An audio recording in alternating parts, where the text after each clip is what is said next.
বুঝতে পারলেন? বোকার বেটা বোকা, গাধার বেটা গাধাই তো হয়, হয় না? হয় না? হ্যাঁ, গাধার পেট থেকে কি হয়? বেটা না হলে বিটি হয়। ছাগলের পেট থেকে কি হয়? ছাগলই হয়। গরুর পেট থেকে কি হয়? গরুই হয়।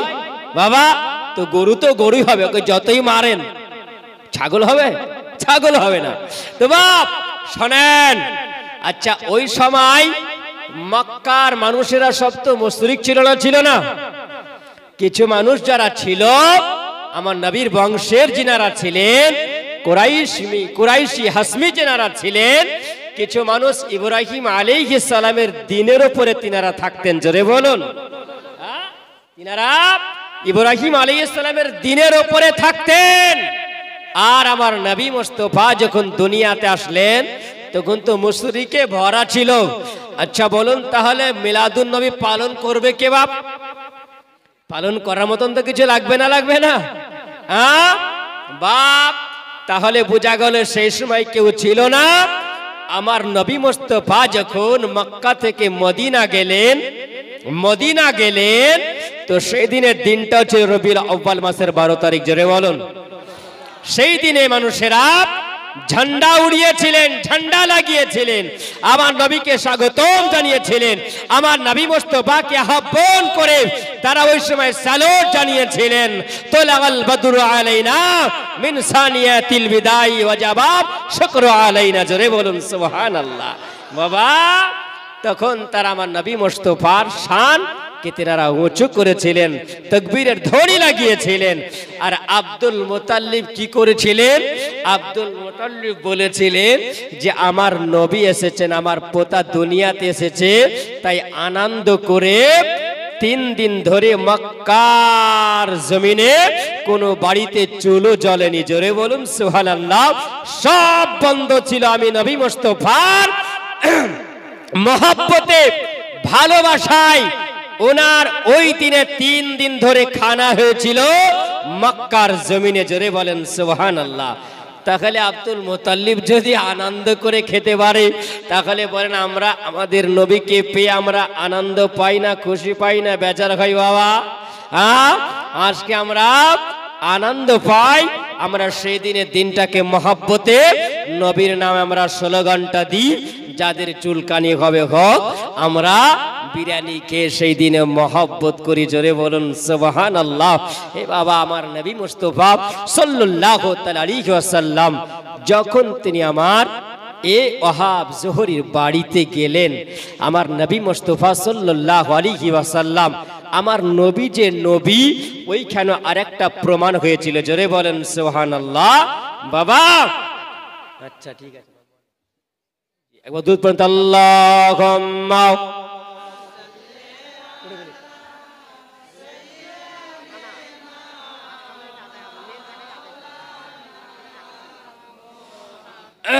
ওয়ালা আলে সাইয়্যিদিনা মাওলানা মুহাম্মদ সাল্লাল্লাহু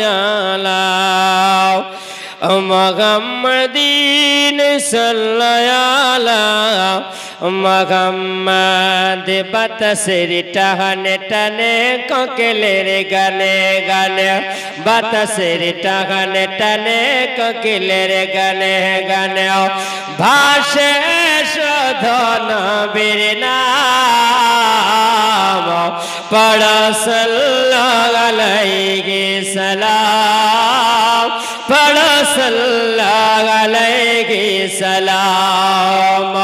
বাতাসের টানে টানে কোকিলের গানে গানে, ভাসে শুধু নবীর নাম, পড়ো সাল্লাল্লাহু আলাইহি সালাম, পড়ো সাল্লাল্লাহু আলাইহি সালাম। ও তুমি নিয়ে এলে মোদের কাছে আলো,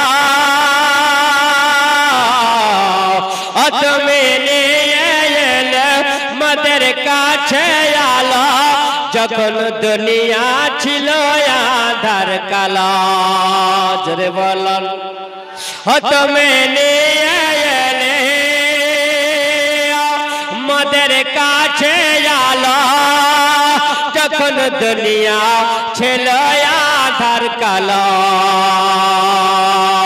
তাই বাড়িয়ে দিল আল্লাহ তাআলা তোমার সম্মান পড়ো সাল্লাল্লাহু আলাইহি সালাম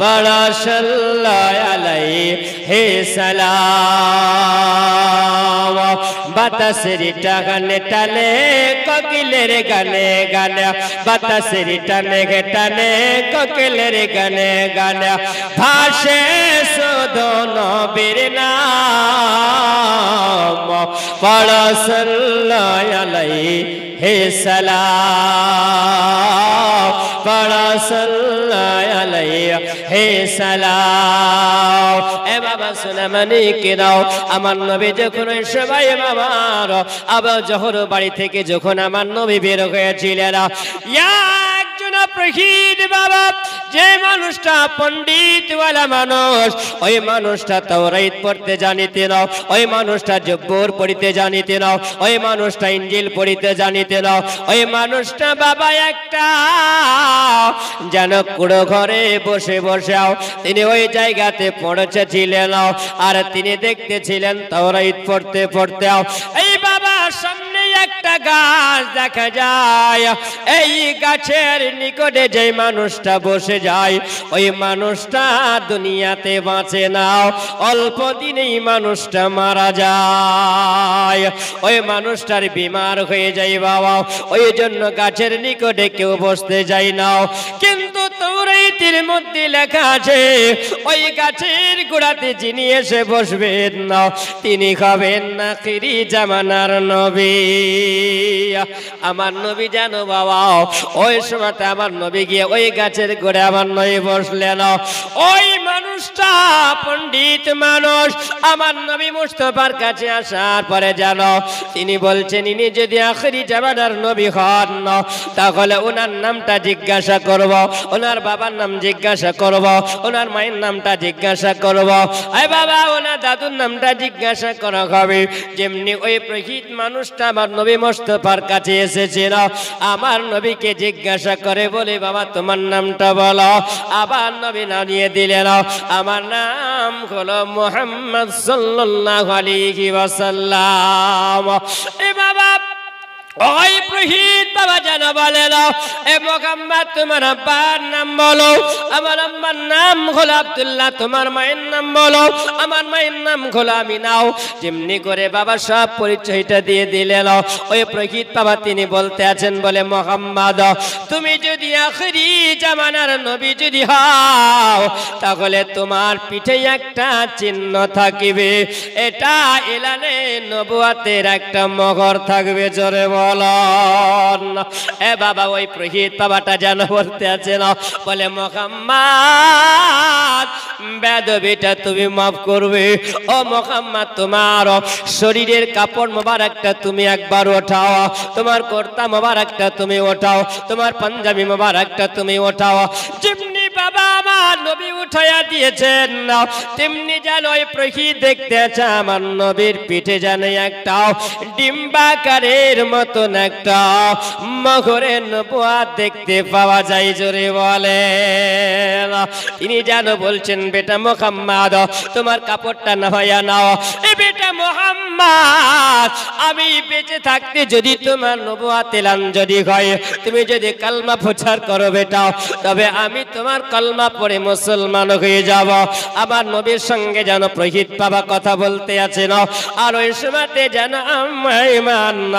যেন আমার নবীকে দেখতে আসেন একজন বৃদ্ধ মানুষের সঙ্গে কথা বলেন উম্মে আইমান দৌড়ে এসে বলে বাবা তুমি তাড়াতাড়ি করে চলো মুহাম্মদ উম্মে আইমানকে যেন প্রহিত বাবা বলতে আছে না বলে উম্মে আইমান রে তুমি তাড়াহুড়া করিও না আমি তোমার সঙ্গে দুটো কথা বলবো উম্মে আইমান বলে বাবা আপনাকে তো আমি চিনি না আপনি কে বাবা আপনাকে তো আমি কোনোদিন দেখিনি বলছে উম্মে আইমান রে তুমি কি তার সঙ্গে এসেছ বলে উম্মে আইমান যখন এই কথা বলে না এ বাবা উম্মে আইমানের কথা শুনে আমার প্রহিত বাবাটা বলছেন উম্মে আইমান এ মুহাম্মদকে আর বেশি দিন এখানে রাখিও না কারণ এই ছেলের বড় দুশমন হয়ে যাবে এই মুহাম্মদের দুশমন হয়ে মানুষ দাঁড়াবে না এই মুহাম্মদকে এখান থেকে তাড়াতাড়ি করে তাকে জন্মভূমি স্থানে নিয়ে চলে যাও মক্কা নগরে চলে যাও ও উম্মে আইমান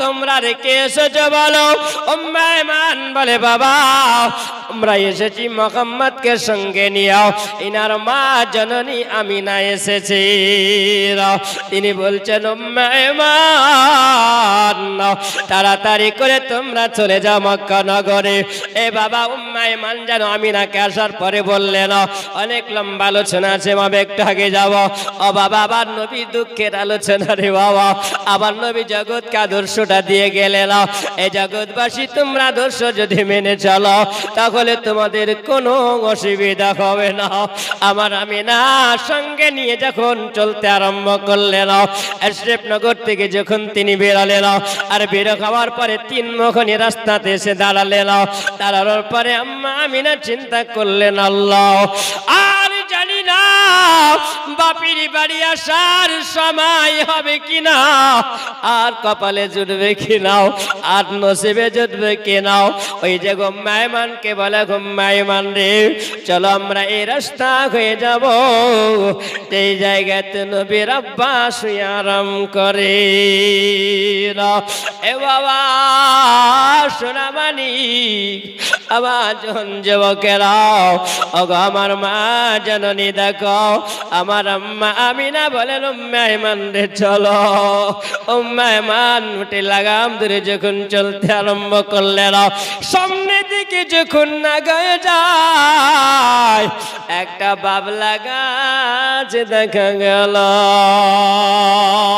তেমনি বাবা বাবলা গাছের নিকটে আমার আম্মা আমিনা ওই জায়গা আসার পরে আমার নবীকে ডাকার পরে বলছেন বেটা মুহাম্মদ ওই দেখতে পাও বেটা দেখা যায় তোমার আব্বা হুজুরের কবর জোরে বলো ও বাবা ওই জায়গায় যখন আমার নবীকে দেখতে পাওয়া গেল আমার নবীকে বললেন বাবা দেখো ওই যে তোমার আব্বার কবরটা যাও ও বাবা তুমি জিয়ারত করে এসো আম্মা আমিনা ওই জায়গাতে বাবা আমার আম্মা আমিনা একটা বাবলা গাছের নিচে বাবলা গাছের ছায়ায় যেন খিলান দিয়ে তিনি বসে গেলেন যেমনি বসে আমার শরীরটা অসুস্থ হয়ে আছে আমার আল্লাহ পাক আমার আল্লাহ তাআলা দেখছেন আমার আল্লাহ পাক রব্বুল আলামিন মালাকুল মাউত ফেরেশতাকে এলান করে দিলেন এ মালাকুল মাউত ফেরেশতা চলে যাও কোথায় যাবে ওই যে দেখা যায় আম্মা আমিনা একটি বাবলা গাছের নিকটে তিনি বসে আছেন এ বাবা আবার নবী জানা আপন কবরের কাছে আসার পরে আমার নবী জানো আপন পিতার কবর জিয়ারত করছে জোরে বলুন সুবহানাল্লাহ এ বাবা আজকে বাকি চরণ মুমিন মুমিনা বসে আছো বাবারে আজকে তোমরা দেখো ও বাবা সোনামানি আজকে এই কবরস্থানের উদ্দেশ্যে কিন্তু আপনারা এই জলসা দিয়েছেন বাবা আবার নবীকে জিজ্ঞাসা করা হলো আবার নবী বলেন এ জগৎবাসীরা তোমরা শুনে রাখো তোমরা বেশি বেশি করে কবর জিয়ারত করো জোরে বলুন সুবহানাল্লাহ কেন জিয়ারত জিয়ারত করো। আমার নবী বলেছেন কবরে ইয়ান্তাজিরুন, কবরবাসীরা ইন্তেজারে থাকে। জোরে বলেন কবরবাসীরা ইন্তেজারে কেন থাকে? আমার নবী বলেছিলেন বাবা কবরবাসীর এই জন্য কবর ইন্তেজারে থাকে, কবরবাসীর ইন্তেজারে থাকে। আমার কোন ছেলেটা হয়তো দোয়া করে না, আমার আব্বা হয়তো দোয়া করে, আমার মা হয়তো দোয়া করে, আমার স্বামী হয়তো দোয়া করে, আমার বিবি হয়তো দোয়া করে বাবা। আবার নবী বলেন বেশি বেশি করে তোমরা কবরের পাশে গিয়ে তোমরা জিয়ারত করো, কবরের পাশে গিয়ে তোমরা দাঁড়িয়ে যাও। আমার নবী বলেছেন অতক্ষণ পর্যন্ত তোমরা দাঁড়িয়ে থাকো। ওগো নবী কতক্ষণ পর্যন্ত নবী দাঁড়াবো গো? আমার নবী বলেছেন একটা উটকে জবাই করে দেওয়ার পরে ওর শরীর থেকে, উটের শরীর থেকে চামড়াটা খালিয়ে নিও ও বাবা, গোশতগুলোকে বুটি বুটি করি বাবা, যতক্ষণ পর্যন্ত বাবা পিছাতে দেরি হবে ততক্ষণ পর্যন্ত। জোরে বলুন সুবহানাল্লাহ।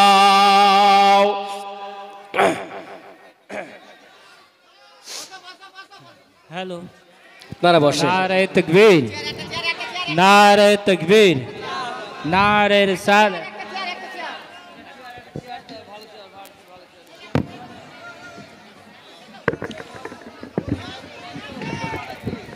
এই অত হুলপাল কিসে আছে? একদম সাইলেন্ট। সবাইকে আইগে আসতে বলো, আইগে আসতে বলো। হ্যাঁ, আপনার কাছে সবাইকে আইগে আসতে বলো।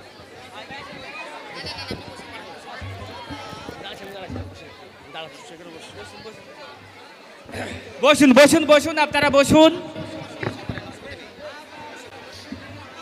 মহিলাদের ওঠার কোনো প্রয়োজন নেই, বসেন আপনারা, বসেন সব।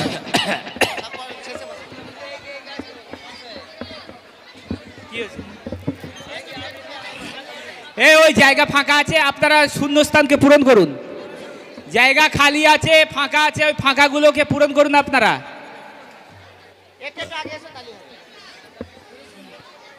আল্লাহুম্মা সাল্লি আলা সাইয়্যিদিনা মাওলানা মুহাম্মাদ ওয়া আলা আলি সাইয়্যিদিনা মাওলানা মুহাম্মাদ সাল্লাল্লাহু আলা মুহাম্মাদিন সাল্লাল্লাহু আলা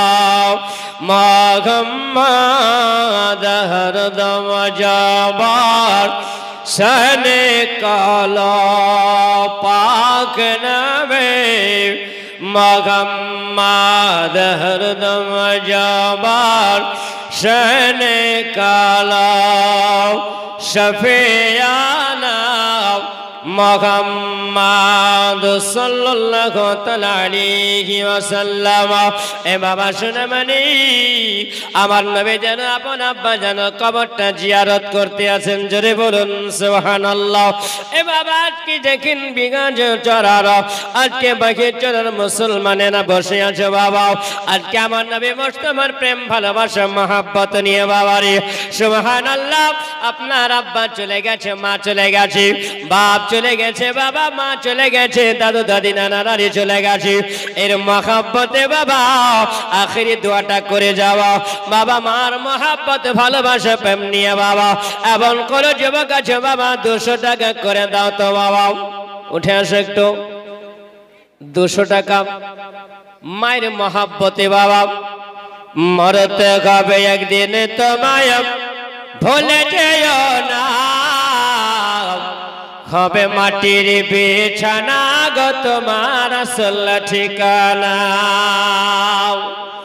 কোন যুবক হবে না ও বাবা 200 টাকা যদি না পারেন 100 টাকা আসেন বাবা, একটু দোয়া করব ভাই।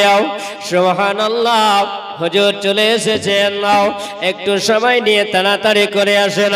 এই যুবক কই বলছেন মরতে হবে একদিন তোমায় ভুলে যেও না, হবে মাটির বিছানা গো তোমার আসল ঠিকানা। সুবহানাল্লাহ। মা বোনের দিকে একটু কেউ যান দিবে, ছেলেরা কেউ যেতে বলেন ভেতরের দিকে। মায়েরা হয়তো আসতে পারবেন না, জাস্ট একটু নাচটা পড়বো, একটু আগে আসেন সামনে বসে। মরতে হবে একদিন তোমায় ভুলে যেও না, হবে মাটির বিছানা গো তোমার আসল ঠিকানা। এ বাড়ি গাড়ি টাকা করি, এ বাড়ি গাড়ি টাকা করে কিছুই রবে না, তুমি ভুলে যেও না, তুমি ভুলে যেও না। ইজরাইল ফেরেশতা যেদিন হাজির হবে এসে, ছল ছাতরি যতে কর জানবে রবে শেষে। জোরে বলেন সুবহানাল্লাহ। ইজরাইল ফেরেশতা যেদিন হাজির হবে এসে, ছল ছাতরি যতে কর জানবে রবে শেষে। চলবে না কোশদিন তোমার, চলবে না কোশদিন তোমার কোনো বাহানা, তুমি ভুলে যেও না, হবে গে মাটির বিছানা গো তোমার আসল ঠিকানা, হবে মাটির বিছানা গো তোমার আসল ঠিকানা। আপন জনের কান্না তুমি সব শুনতে পাবে, বুক ফাটবে তো মুখ ফুটবে না, কেমন জবাব দিবি। আপন জনের কান্না তুমি সব শুনতে পাবে, বুক ফুটবে তো মুখ ফুটবে না, কেমন জবাব দিবি। খোদার দার করবে দোয়া, খোদার দার করবে দোয়া মুমিন মুমিনা, তুমি ভুলে যেও না। জোরে বলেন সুবহানাল্লাহ। এই যুবক ও বাবা, কেউ নাই রে বাবা, 200 টাকা করে চেয়েছি বাপ, 100 টাকা তার বেশি চাইনি বাবা। সুবহানাল্লাহ। যুবকরা একটু তাড়াতাড়ি করে এসো, আমার নবী বলেছেন তোমরা তখন পর্যন্ত কবরের পাশে দাঁড়াও। এ বাবা, কবরবাসীর ইন্তজারে থাকি বাবা। আজকে বাবা সবাই ইন্তজারে আছে, কে আমার জন্য দোয়া করে, আমার ছেলের জন্য হয়তো আমার জন্য দোয়া করছে, মা চিন্তা করে আমার ছেলে আমার জন্য দোয়া করে, ছেলে আমার জন্য চিন্তা করে, আমার আব্বা হয়তো আমার জন্য দোয়া করে। এ বাবা, আজকে আলেমদেরকে নিয়ে বাবা এই জায়গাতে দোয়া করবে না, মুসলমান এই দোয়াটা আপনার আব্বার মায়ের কবরে যাবে। জোরে বলুন সুবহানাল্লাহ। এ বাবা, আজকে দোয়ার মজলিসটা পেয়েছেন বাবা, সোনা মানিক একটু আগে আসেন, 200 টাকা চেয়েছিলাম বাবা, কেউ নাই বাবা। সুবহানাল্লাহ। 10 জন ব্যক্তি একটু আসেন, 10 জন ব্যক্তি মাকে ভালোবাসনেওয়ালা, 10 জন ব্যক্তি মাকে ভালোবাসেন না, মার মহব্বতে। সুবহানাল্লাহ। যুবক কেউ নাই? যেদিন তুমি এসেছিলে এই নাশাদের ভাবে, কেঁদেছিলে মাত্র তুমি এসেছিল সবে। জোরে বলে না। যেদিন তুমি এসেছিলে এই নাশাদের ভাবে, কেঁদে গেছিলে মাত্র তুমি এসেছিল সবে। আরে যাবার কালে হাসবে তুমি, যাবার কালে হাসবে তুমি, কাঁদবে জামানা, তুমি ভুলে যেও না, হবে মাটির বিছানা গো তোমার আসল ঠিকানা, হবে মাটির বিছানা গো তোমার আসল ঠিকানা। মরতে হবে একদিন তোমায় ভুলে যেও না, হবে মাটির বিছানা গো তোমার আসল ঠিকানা, হবে মাটির বিছানা গো তোমার আসল ঠিকানা। জোরে বলেন সুবহানাল্লাহ। লাস্ট ছন্দে একটা পড়বো, হাত উঠিয়ে বলেন ইয়া রাসূলুল্লাহ। খালি হাতে এসেছিলাম, যাবে খালি হাতে, শুধু একটি সাদা কাফন যাবে তোমার সাথে। জোরে বলুন না। খালি হাতে এসেছিলাম, যাবে খালি হাতে, শুধু একটি সাদা কাফন যাবে তোমার সাথে। আরে আমল ছাড়া তোমার সাথে, আমল ছাড়া তোমার সাথে কিছুই যাবে না, তুমি ভুলে যেও না, হবে মাটির বিছানা গো তোমার আসল ঠিকানা। আল্লাহুম্মা সাইয়্যিদিনা মুহাম্মদ হরদম জবান শানে কালা পাক নবী মুহাম্মদ হরদম জবান শানে কালা শফিয়ানা মুহাম্মদ সাল্লাল্লাহু তাআলা আলাইহি ওয়াসাল্লাম। ভলান্টিয়ার ভাইরা কই? হ্যাঁ সুবহানাল্লাহ। কই ভলান্টিয়ার ভাইরা দিকে আসেন তো, যে যা পারবেন একটু দেখেন, আমার সাথে একটু মুসাফা করে যান। সুবহানাল্লাহ। একটি ছোট্ট একটা নাত পড়বো, একটু আপনারা আসেন। একদিন মাটির ভিতরে হবে ঘর রে মন আমার, কেন বাঁধো দালান ঘর? জোরে বলেন। এই জায়গায় বসে আছেন বাবা, যদি আপনার হুকুম হয় তাহলে আপনাকে চলে যেতে হবে না, হবে না? আমাদের মুর্শিদাবাদ সাগরদিঘি থানা যিনি একজন হলেন মাওলানা, যার নাম হলো চতুর্বেদী মাওলানা জাকির হোসেন, আর দুনিয়াতে নাই। আপনি ইউটিউবে দেখলে পাওয়া যাবে, কিন্তু ফোন করলে কথা বলার ক্ষমতা আর নাই। এ বাবা, দুনিয়া থেকে আপনাকে আমাকে সবাইকে যেতে হবে, কেউ দুনিয়াতে থাকার জন্য আসি না বাবা। আজকে যতক্ষণ আপনি বসে আছেন আল্লাহর ইবাদতের জায়গায় বসে আছেন। 10 টাকা আপনি দিবেন, 20 টাকা আপনি দিবেন বাবা, এটা আপনার আমল নামাতে যাবে। তাই বলি যুবক, একটা তোমার কাছে মাত্র 100 টাকা 200 টাকা চেয়েছি, একটু বাবার জন্য মায়ের জন্য দোয়া করে দিব। ও সোনা মানিক বন্ধুরা আমার, চলে আসুন কবি বলেন, একদিন মাটির ভিতরে হবে ঘর রে মন আমার, কেন বাঁধো দালান ঘর, কেন বাঁধো দালান ঘর? দেহ তোমার চর্ম চার গলে পচে যাবে, মাথায় আর মেরুদণ্ড ছিন্ন ভিন্ন হবে।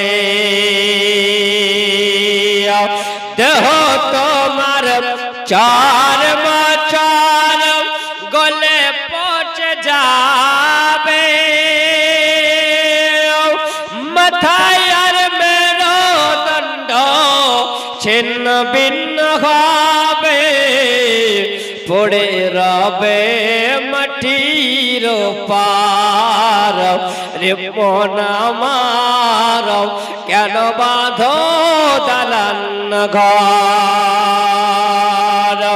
একদিন মাটির ভিতরে হবে ঘর রে মন আমার, কেন বাঁধো দালান ঘর? ও তোর গনা জৈবন ফুরাইয়া যাবে, জৈবনে লাগবে ভাটি, ওই যে দেখো ডাকিতেছে তোমার কবরের মাটি। জোরে বলো, ওই যে দেখো ডাকিতেছে তোমার কবরের মাটি। সন্ধ্যার আগে যেদিন ডুবিবে বেলা, এক পলকে ভেঙে যাবে তোমার রঙ্গেরি মেলা। সন্ধ্যার আগে যেদিন ডুবিবে বেলা, এক পলকে ভেঙে যাবে তোমার রঙ্গেরি মেলা। কার তুমি দিবা ধমক, কার মাথায় ভগবালা আছে, ওই যে দেখো ডাকিতেছে তোমার কবরের মাটি। আসসালামু আলাইকুম রহমতুল্লাহ। আচ্ছা, ভলান্টিয়াররা আপনারা এদিকে গিয়েছেন, যে যা পারবেন একটু সহযোগিতা করে যান। ছেলেরা গেছেন, আপনারা একটু সহযোগিতা করবেন।